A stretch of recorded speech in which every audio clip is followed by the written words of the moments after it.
পিনাকি ভট্টাচার্য রচিত ফুলকুমারী থেকে আজ পাঠ করছি ৩৪তম পর্ব। আদি ও অনাদি চক্র। হর্স চেস্টনাট গাছটার নিচেই ফুলকুমারীকে কবর দিন। এক নীরব সাক্ষী যে তার গভীর শিকড়ের মতোই আমাদের গভীর বিস্তার স্মৃতি ছড়িয়ে দেবে মৃত্তিকার গভীর থেকে গভীরতর সত্যি।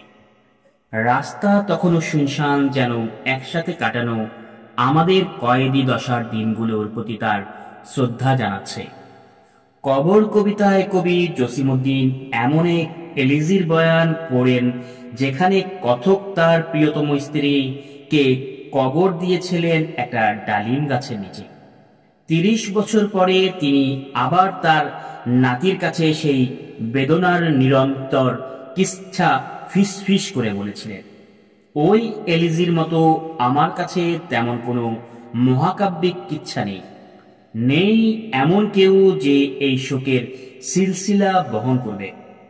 তবু ফুলকুমারীর স্মৃতি এখন গাছের তলায় মাটির অংশ হয়ে কোমল শিকড়ের মতো আমাকে জড়িয়ে থাকে। পাতা যেমন নিঃশব্দে ঝরে পড়ে, তেমনি এই ছোট্ট ছোট্ট বেদনাগুলো থরে থরে আমাদের অন্তরে জমে থাকে। হয়তো নীরবে পাতা ঝরার ভাষায় চেস্টনাট গাছটা আমাকে জবাব দেবে কোনোদিন। হয়তো ফুলকুমারীর রুহ তার শিকড়ে মিশে গিয়ে চেস্টনাটের দুলতে থাকা ডালপালাও ঝরে পড়া পাতার ইশারা দিয়ে আমাকে কিচ্ছা শোনাবে।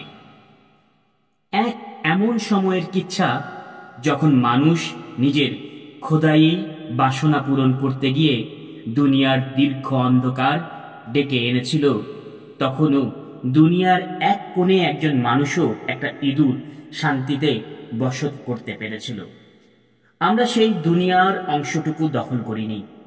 ফুলকুমারী আর আমি সেই জায়গাটুকু নিজেদের করে নিয়েছি, একে অপরের প্রতি ইশক ও ইজ্জত দিয়ে, প্রতিটা জীবনের দাম স্বীকার করে। আর এখন এই অজানা শহরে, এই বেনামা গাছের নিচে, ফিস ফিস করা ঘাসের মধ্যে, প্রকৃতির চিরন্তন নৃত্যের তালে আমাদের কিচ্ছাগুলো শিকড় ছড়াচ্ছে। যদিও আমার সফর এখনো চলমান, তবু আমি বারবার এখানে ফিরব, স্মরণ করতে, শোক পালন করতে, উদযাপন করতে এবং এক নিঃশব্দ ওয়াদা নবায়ন করতে।